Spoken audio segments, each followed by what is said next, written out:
धर्मवीरगड जवळपास 110 एकर जमिनीवर असणारा हा किल्ला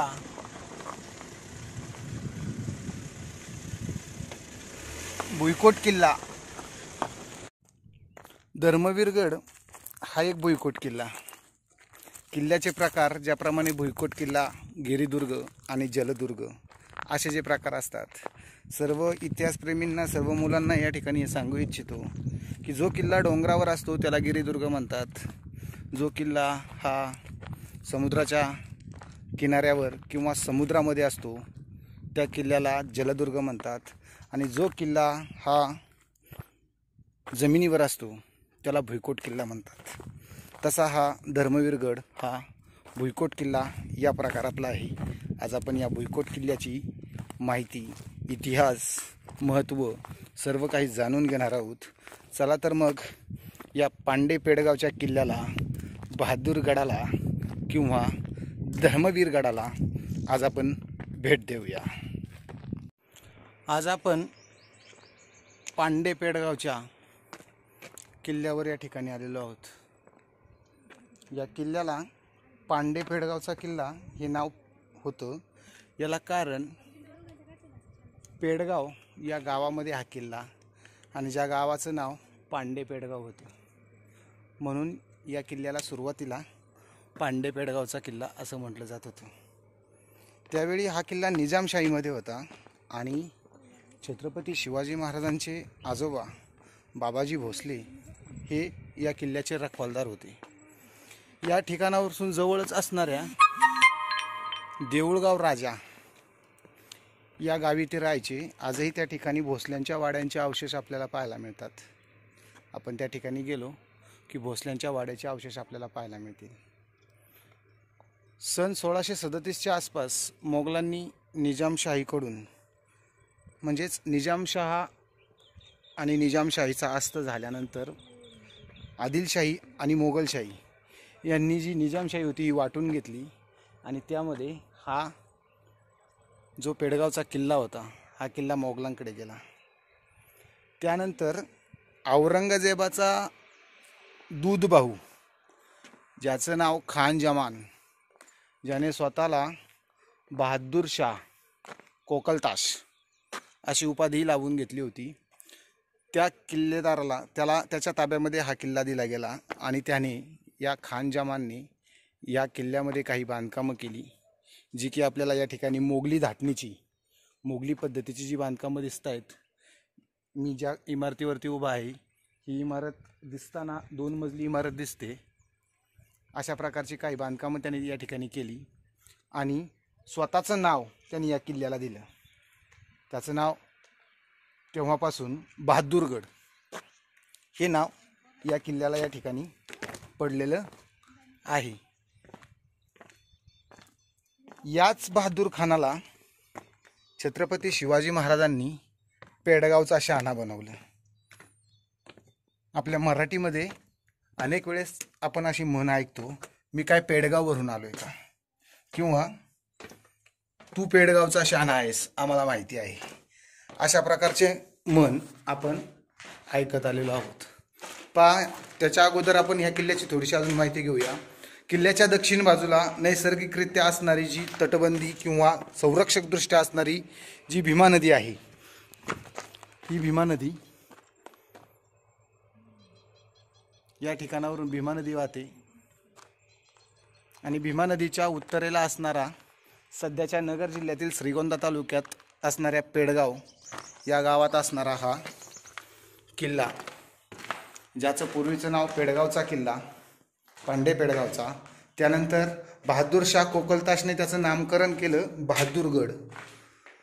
आता आपण पाहणार आहोत या बहादूर शहाला पेडगावचा शहाणा महाराजांनी कसं बनवलं।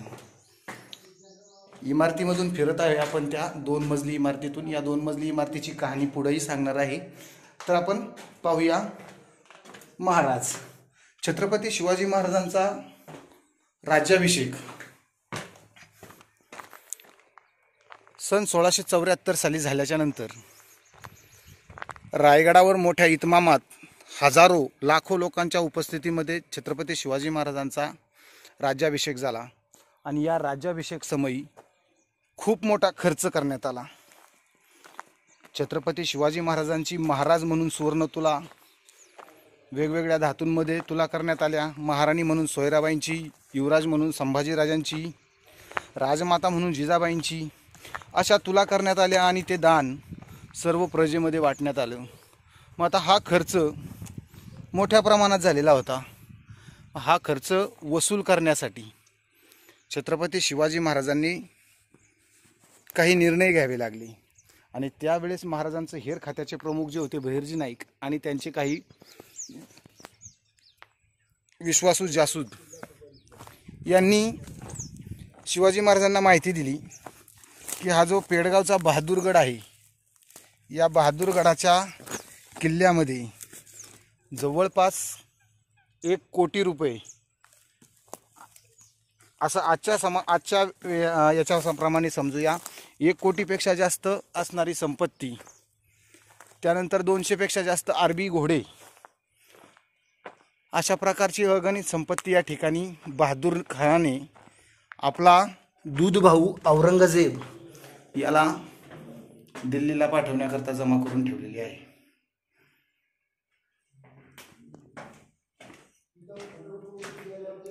तर दूध भाऊ या शब्दाचा अर्थ आपण या ठिकाणी पाहूया।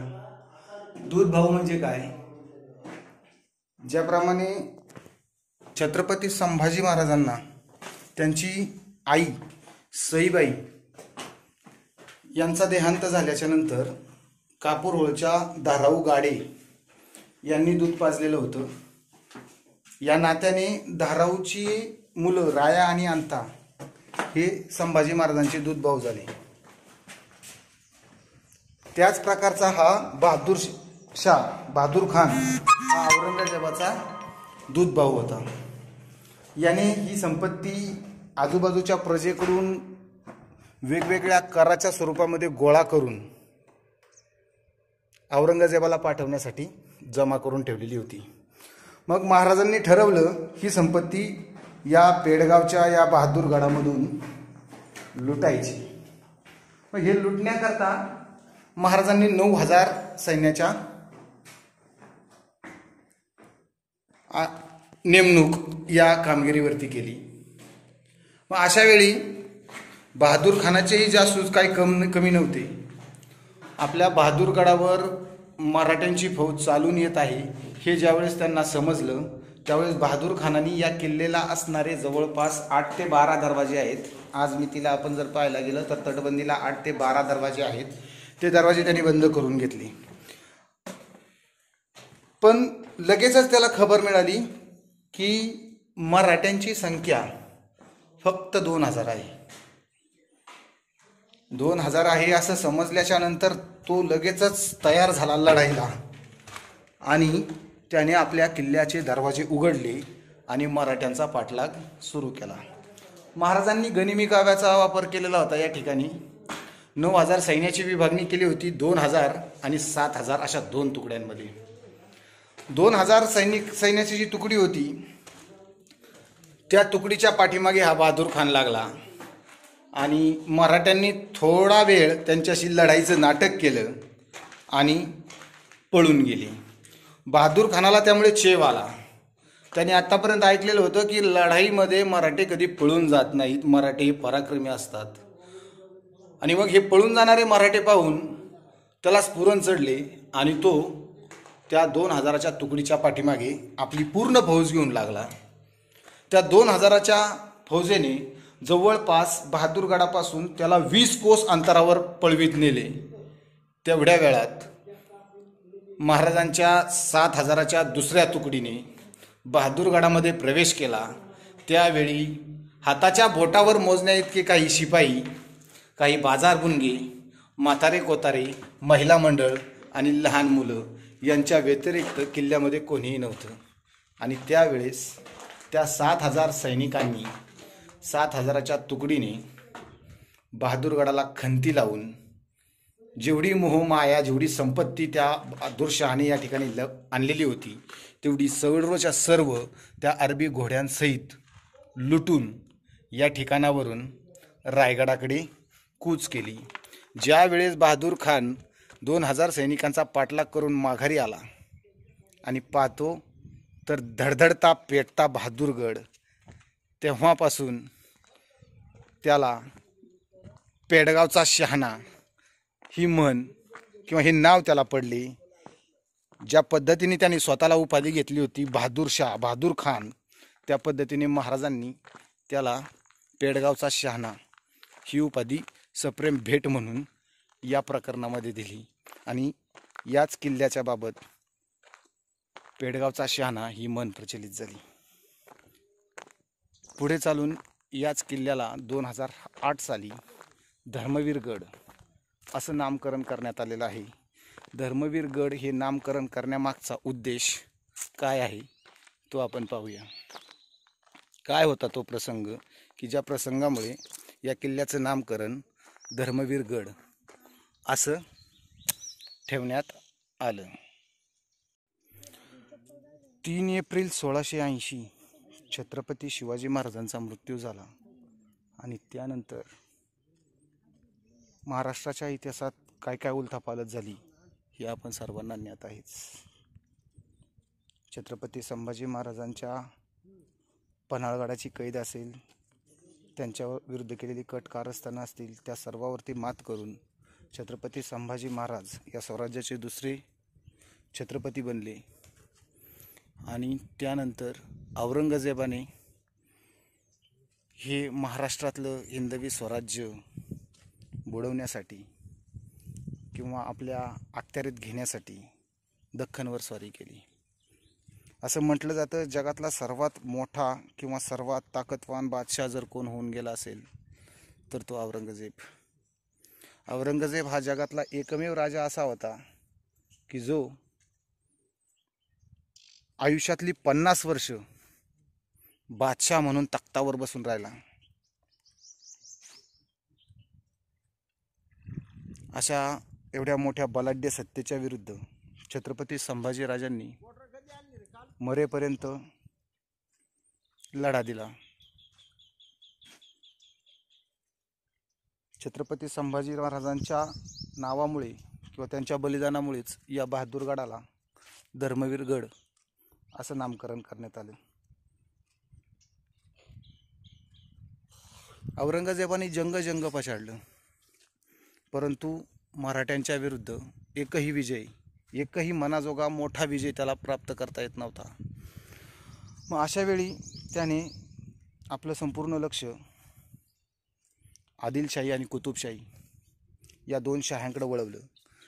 या 2 शाह्या त्यांनी बुडवल्या, त्यांची ताकद आपल्या ताकदीमध्ये समाविष्ट करून घेतली आणि मग संपूर्ण ताकदीनिशी मराठी साम्राज्यावर तुटून पडला असंच म्हणावं लागेल. आणि अशाच वेळी कुऱ्हाडीचा दांडा गोतास काळ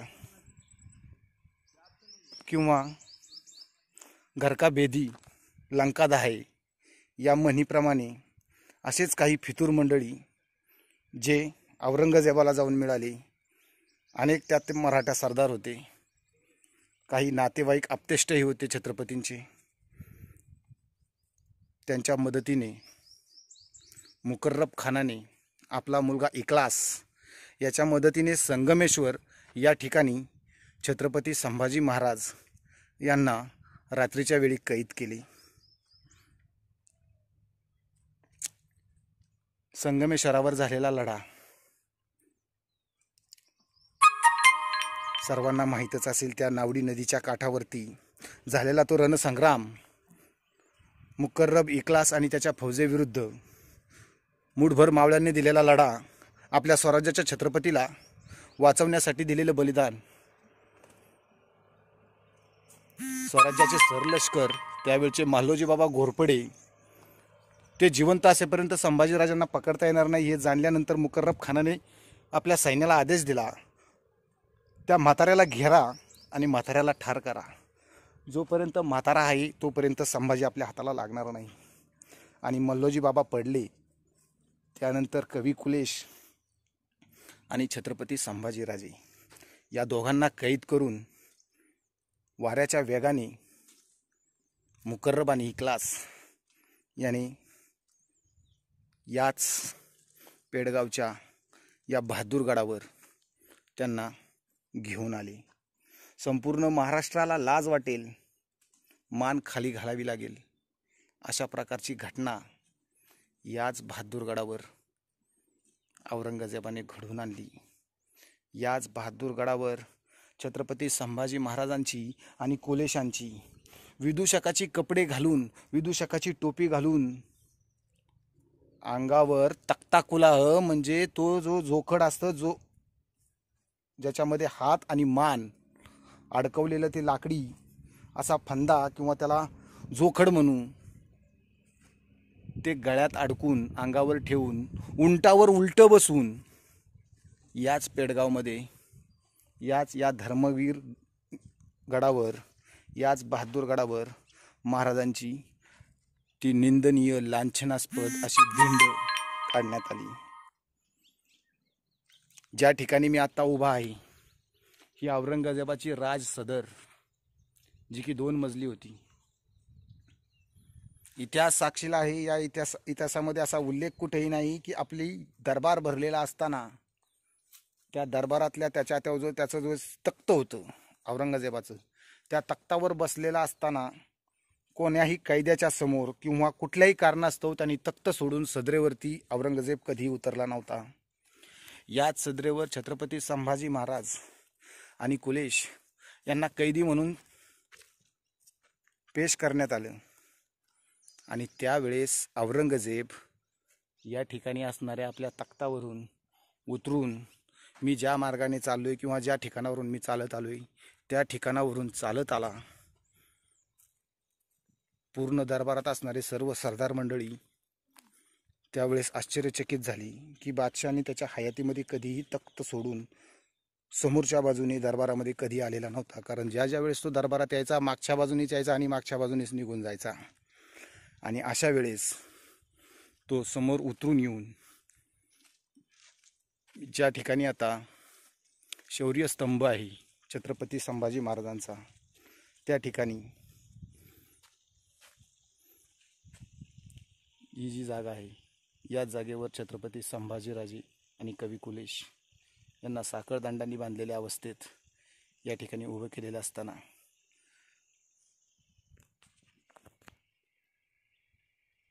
राजसदर तख्तावरून उतरून औरंगजेब पायानी चालत या ठिकाणी आला, स्वतःच्या गुडघ्यावरती बसला आणि याच ठिकाणी बसून गुडघ्यावरती येऊन त्याने नमाज अदा करायला सुरुवात केली. जणू काही त्याच्या परवरदिगाराला म्हणत होता, शुक्रिया अदा करीत होता की मी तुझा खूप खूप आभारी आहे, ज्यांनी मला जंग पछाडायला लावलं त्याला आज तू माझ्या ताब्यात माझ्या पुढे कैदी म्हणून आज उभा केलास, त्यासाठी तो आभार मानित होता. आणि त्याच वेळेस छत्रपती संभाजीराजे कवी कुलेशांना म्हणत होते, कुलेशजी या प्रसंगावर तुम्हाला काय सुचतंय ते सांगा.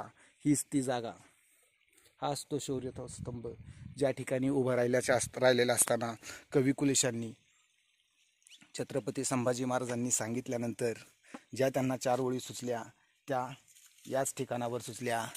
त्या अशा होत्या, यावन रावण की सभा शंभू बद्यो बजरंग, यावन रावण की सभा शंभू बद्यो बजरंग, लहू लसत सिंदूर सम खूब खेलो रणरंग, लहू लसत सिंदूर सम खूब खेलो रणरंग, जो रवि छवि देखत ही, जो रवि छवि देखत ही, खद्योत होत बदरंग, तो तुव तेज निहार के तख्त त्याजो अवरंग. म्हणजे ज्याप्रमाणे रावण रूपी औरंगाच्या या सभेमध्ये हनुमानाप्रमाणे शंभू राजाला बांधून आणले, जसं रावणाने लंकेमध्ये सिंदूर फासलेल्या हनुमानाला भर सभेमध्ये बांधून आणलेलं होतं, त्याप्रमाणे या रावण रूपी औरंगजेबाच्या या सदरेमध्ये अंगावरती झालेल्या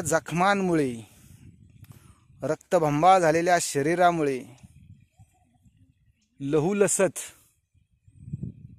बजरंगाप्रमाणे दिसणाऱ्या शंभूराजांना या सभेमध्ये आणल्यानंतर, युद्धामध्ये प्रचंड रणकंदन केल्यानंतर, खूप खेळलो रणरंग, एवढं मोठी लढाई केल्याच्या नंतर रक्ताने माखलेलं तुझं शरीर, हे राजा, रक्ताने माखलेलं तुझं शरीर संपूर्ण सर्वांग शेंदूर लावलेल्या हनुमानाप्रमाणे शोभून दिसत आहे. आणि ज्याप्रमाणे सूर्याला पाहता काजवा निस्तेज होतो, जो रवी छबी देखतही खद्योत होत बदरंग, सूर्याचे तेज पाहून सूर्यासमोर काजव्यासारखे जे कीटक असतात ते निस्तेज होतात, त्याप्रमाणे तुझे तेज पाहून निस्तेज झालेला औरंग्या आपले सिंहासन सोडून तुझ्या समोर गुडघे टेकून नतमस्तक होत आहे. अशा प्रकारच्या ओळी कवी कुलेशांनी याच ठिकाणी, याच राजसदरेवर संभाजीराजांच्या समक्ष औरंग्याच्या तोंडावर तयार केल्या आणि त्याच ठिकाणी त्याला त्या म्हणून दाखवल्या. हाच तो किल्ला ज्या किल्ल्यावर छत्रपती शिवाजी महाराजांना दिल्या गेलेल्या पुढील शिक्षा याच ठिकाणावरून फरमावल्या गेल्या. कदाचित हीच ती माती असेल ज्या मातीमध्ये माझ्या स्वराज्याच्या दुसऱ्या छत्रपतीचे रक्त सांडले होते. कदाचित यापैकीच काही दगड असतील ज्या दगडांचा वापर करून इथल्या रयतेने त्या औरंगजेबाच्या सैनिकांनी छत्रपती शिवाजी महाराजांच्या, संभाजी महाराजांना दगड मारलेले असतील.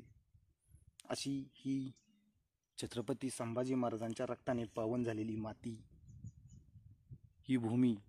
आणि म्हणूनच सर्वांच्या आग्रहास्तव 2008 साली या किल्ल्याचं नाव धर्मवीरगड असं पडलं. आणि तमाम सर्व शिवभक्तांना, शंभूप्रेमींना ही विनंती आहे की यापुढे कधीही या बहादूरगडाचा उल्लेख बहादूरगड म्हणून न करता धर्मवीरगड असाच केला गेला पाहिजे, ही सर्वांना माझ्या वतीने विनंती आहे. अजूनही आपण या किल्ल्यावरील काही इमारती पाहण्याच्या बाकी आहेत, त्या पाहणार आहोत. तर चला तर मग जाऊया तिकडच्या बाजूला. बहादूरगडावरील किंवा या धर्मवीरगडावरील ही हत्तीमोट 1 ज्या पद्धतीने आपल्या विहिरींवर पाणी उपसण्यासाठी मोठी असतात, त्या प्रकारची ही मोठ एकच मिनिटामध्ये तुम्हाला या ठिकाणी दाखवतो. हत्तीच्या साह्याने या ठिकाणी या मोठीतून पाणी काढलं जात होतं. ही जी नदी आहे, या नदीचं पाणी या ठिकाणी खाली येणार. याच्यामधून पाणी हत्तीच्या मदतीने वर घेतलं जाणार. या हौद्यात ही जी हत्तीमोटीने याच्यामध्ये पाणी घेतलं जाणार. आणि या ठिकाणावरून ही जी पाट आहे, या पाटाच्या साह्याने ही जी छिद्र आहेत, या छिद्रांच्या मधून पाणी खाली जाऊन या ठिकाणी बाहेर निघणार. आणि बाहेर निघालेलं पाणी समोर दिसणारी जी लाईन आहे, त्या लाईनीने पलीकडल्या बाजूला असणाऱ्या दुसऱ्या हत्तीमोटेच्या टाकीमध्ये किंवा त्या खड्ड्यामध्ये जाऊन पाणी पडणार. आणि त्या ठिकाणी परत अशाच प्रकारची दुसरी हत्तीमोट आहे, तिथून ते पाणी उपसून परत दुसरीकडे म्हणजे किल्ल्यातील आतल्या भागांना वापरलं जातं. अशा प्रकारची ही हत्तीमोट. आणि त्या काळात पाण्याची असणारी सोय किंवा सुविधा. हत्तीमोट का म्हणायचं तर हत्तीच्या साह्याने पाणी उपसलं जात होतं किंवा मोट चालवली जात होती, त्याला हत्तीमोट म्हणायचं. मग अशी पाहिली ती हत्तीमोट 1. आता आपण जात आहोत त्या 2 क्रमांकाच्या हत्तीमोटेकडे. पहा, 1 नंबरच्या हत्ती मोठेतून पाणी काढल्यानंतर ते पाणी या ठिकाणी असलेल्या या टाकीमध्ये येऊन पडत होतं. पहा, ही जी टाकी आहे या टाकीमध्ये दिसते. आणि 1 नंबरची हत्ती मोठ त्या ठिकाणी जी आहे पहा, हे माझ्या बोटापाशी किंवा अजूनही तुम्हाला स्पष्ट दाखवता यावी, ही जी समोर दिसते, समोरच्या बाजूला जे उंचवटा दिसतोय हा, त्या ठिकाणी 1 नंबरची हत्ती मोठ, तिच्यातून पाणी या ठिकाणी असणाऱ्या या टाकीमध्ये यायचं आणि या ठिकाणाच्या टाकीमधून या वरच्या बाजूला ज्या 2 कड्यासारखे दगड दिसत आहेत त्याच्यामधून मोठेच्या साह्याने मोठ खाली यायची, या टाकीत ती भरली जायची आणि हत्तींच्या साह्याने ती वर पाणी काढलं जायचं आणि तिथून ते पाणी या बाजूला हा जो गोल आकार दिसतो आहे या गोल आकारामधून संपूर्ण किल्ल्याला ज्या ज्या ठिकाणी पाणी न्यायचं आहे त्या त्या ठिकाणी त्या पाण्याचा सप्लाय म्हणूया तो केला जात होता. अशा प्रकारे पाण्याची सुद्धा सोय अत्याधुनिक प्रकारेच म्हणावं लागेल त्या काळातली या किल्ल्यावर करण्यात आलेली होती.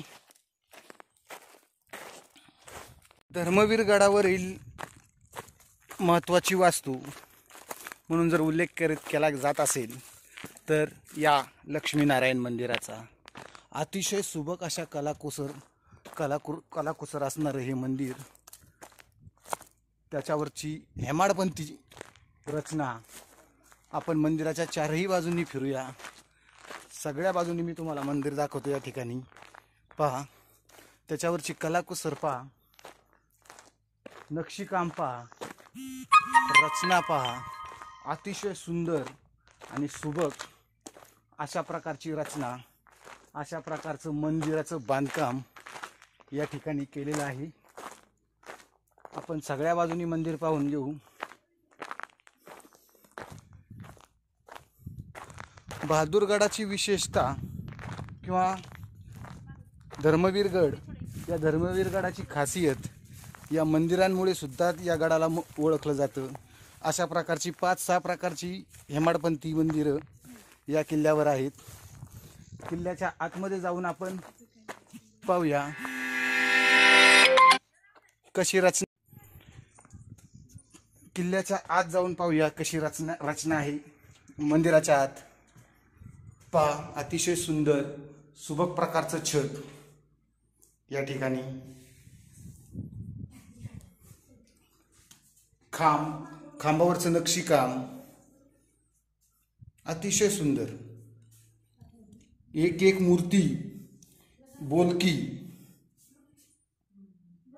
प्रत्येक खांबावर अशा प्रकारची असणारे हे नक्षीकाम आपल्याला आतल्या बाजूनी सुद्धा पाहायला मिळतं. इतकी सुंदर रचना, आखीव रेखीव कोरीव काम या ठिकाणी आहे. पहा, आतमध्ये सुद्धा अतिशय सुंदर रचना आणि अतिशय सुंदर बांधकामाचा एक स्थापत्यशास्त्राचा नमुना या ठिकाणी पाहायला मिळतो. परंतु सर्वात महत्त्वाची एक आश्चर्याची बाब,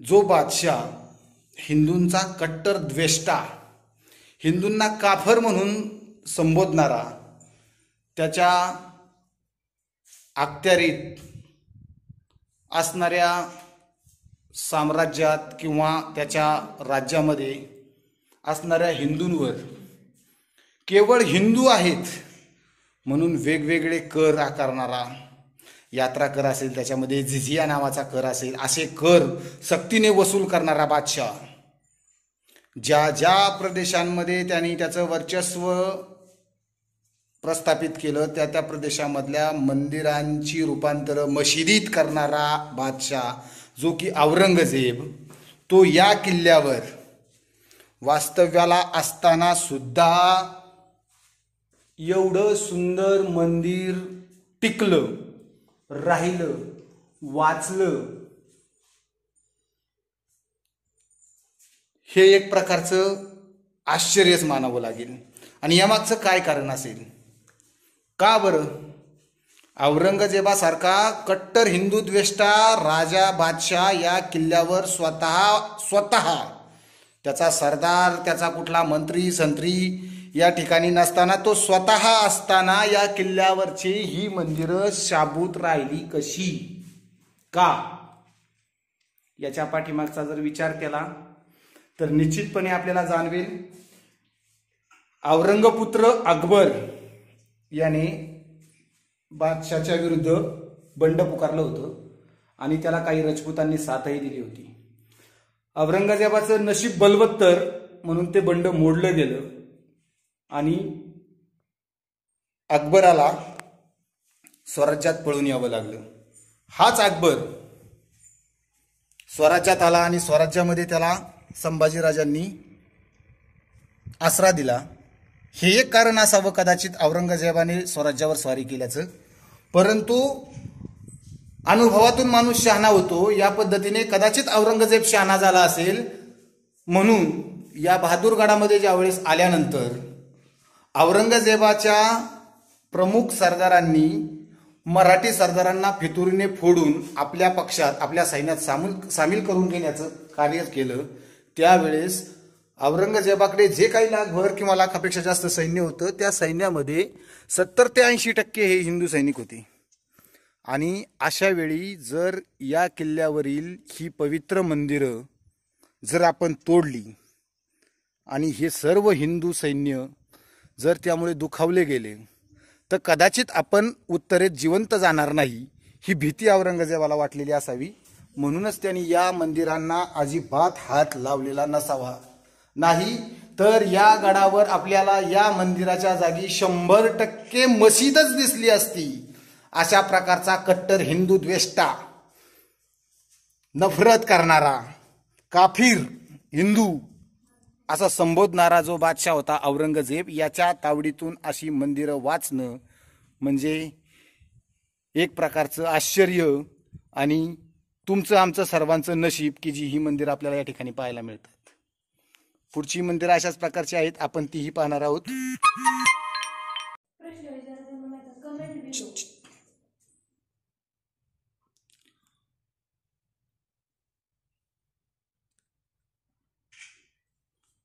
क्वचितच अशा प्रकारची बांधकामं आज आपल्याला पाहायला मिळतात, जी की एक उत्कृष्ट कलाकुसर, जुन्या काळात केलेल्या कलाकुसरी. आज जर कोणत्याही कलाकारांना, कोणत्याही या स्थापत्य शास्त्रज्ञांना जर अशा प्रकारची कलाकारी करायला सांगितली तर कदाचित या प्रकारचं कार्य करणारे कलाकार, स्थापत्य शास्त्रज्ञ मिळणं अवघडच आहे. कशा प्रकारची बांधकामे, कशा प्रकारची नक्षीकामे त्या काळात होऊन गेलेली असतील, दोन दगडांचा जोड कसा, आज अत्याधुनिक तंत्रज्ञान एवढं पुढे गेलेलं असताना अशा प्रकारचे नमुने तयार करणे किती अवघड आहे. अशी जागा नाही की ज्या जागेवरती नक्षीकाम केलेलं नाही. अतिशय सुंदर प्रकारची रचना.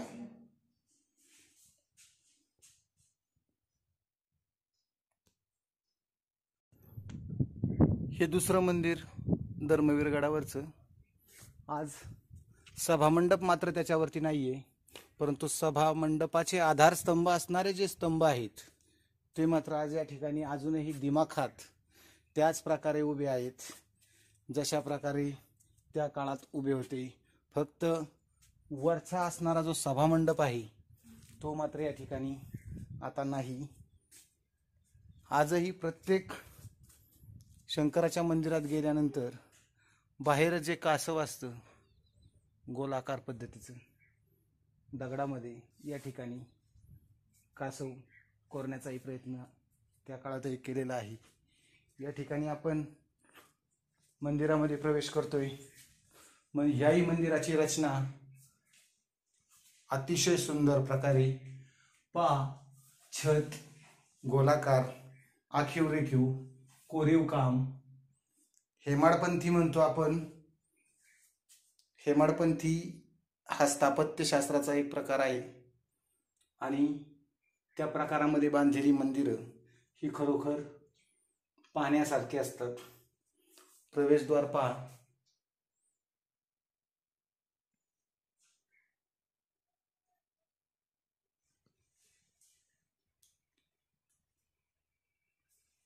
भोसल्यांचे आराध्य दैवत म्हणजे भगवान शंकर. या किल्ल्यावर बाबाजी भोसले हे किल्ल्याचे किल्लेदार किंवा रखवालदार होते. म्हणूनच कदाचित या किल्ल्यावर अशा प्रकारे शंकराचं भव्य दिव्य असं हे मंदिर या ठिकाणी पाहायला मिळते. आतल्याही गाभाऱ्याचं छत थोडंसं मोडकळीस आलेलं आहे, डागडुजीची गरज आहे, परंतु खूपच छान अशी पिंडीची रचना या ठिकाणी करण्यात आलेली आहे.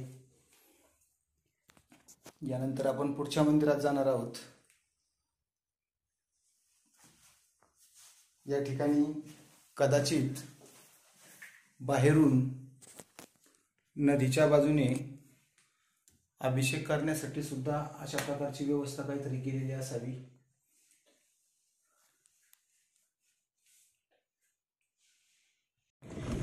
किल्ल्यावर आपण गाडीच्या मदतीने गाडीतून फिरू शकतो. भुईकोट किल्ला असल्या कारणाने या ठिकाणी गाडी सगळीकडे जाण्यासाठी कच्चा का होईना परंतु रस्ता आहे आणि रस्त्याच्या दुतर्फानी कण्हेरीची झाडे, अतिशय सुंदर असं वातावरण. उन्हाळ्यामध्ये सुद्धा आपल्याला या ठिकाणी ऊन जाणवणार नाही अशा प्रकारचं वातावरण या ठिकाणच्या दुर्गप्रेमींनी ठेवण्याचा प्रयत्न केलेला आहे.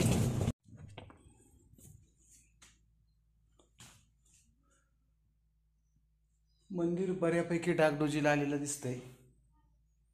आतमध्ये अवशेष स्वरूपात मंदिरात बऱ्याचशा गोष्टी, चार प्रकारचे तीन ठिकाणी तीन कोपरे दिसत आहेत. ह्या हाताला आतमध्ये एक, या समोरला मुख्य गाभारा आणि या ठिकाणी तिसरी. परंतु आत काय आहे हे पाहण्यासाठी कदाचित टॉर्चचीच आवश्यकता आहे. Flashlight is unavailable. सो पाहण्याचा प्रयत्न करूया आपण आतमध्ये काय आहे ते.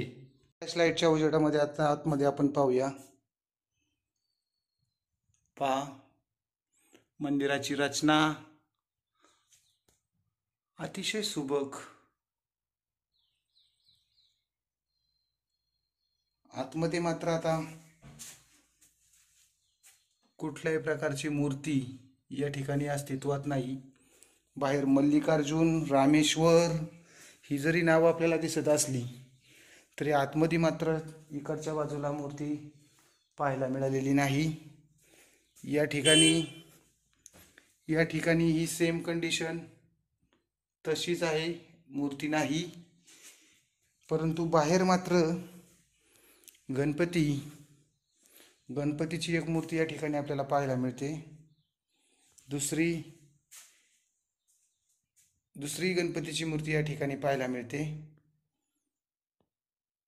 कदाचित राम, लक्ष्मण, सीता ही सुद्धा मूर्ती या ठिकाणी असू शकते. आणि इथे मात्र आतमध्ये शंकराची पिंड आणि भव्य असा गाभारा याही मंदिरात आपल्याला पाहायला मिळतोय.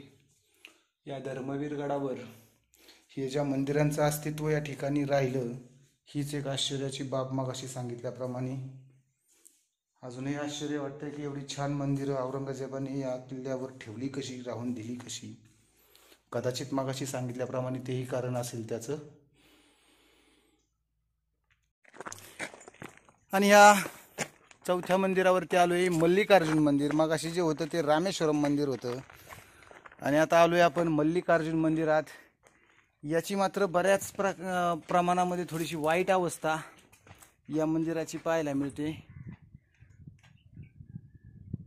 मंदिराच्या या बाजूला उभं राहिलोय, परंतु पलीकडल्या बाजूचा उजेड आपल्याला पाहायला मिळतोय. म्हणजे मंदिर मोठ्या प्रमाणात दुरावस्थेमध्ये आहे.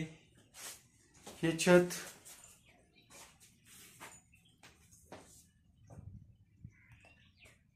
प्राचीन मंदिरापैकी एक हे मंदिर आहे. सर्वात जुनं काहीसं ओबडधोबड असलेलं भगवान शंकराचं मंदिर. संवर्धन उपक्रमामध्ये या मंदिराच्या छताची दुरुस्ती आणि पृष्ठभाग आणि सभामंडपाची दुरुस्ती, गाभाऱ्याचा दरवाजा, मंदिराची सीमा आणि आजूबाजूचं वृक्षारोपण केलेलं आहे. देवबत्ती चालू ठेवण्याचं काम सुद्धा या ठिकाणी नियोजन समितीच्या वतीने करण्यात आलेलं आहे. चला तर मग आता आतमध्ये जाऊया. हे नंतर डागडुजी केलेली दिसते या मंदिराची. पहा, छत मोडकळीस आलेलं, परंतु त्याचंही काम थोड्याफार प्रमाणामध्ये समितीने केलेलं आहे. मल्लिकार्जुन पिंड,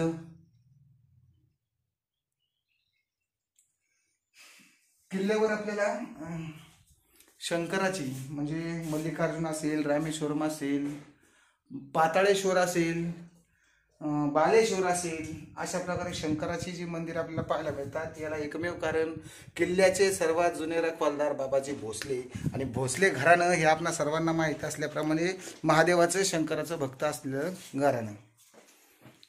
तर चला तर आता निघूया पुढच्या ठिकाणी.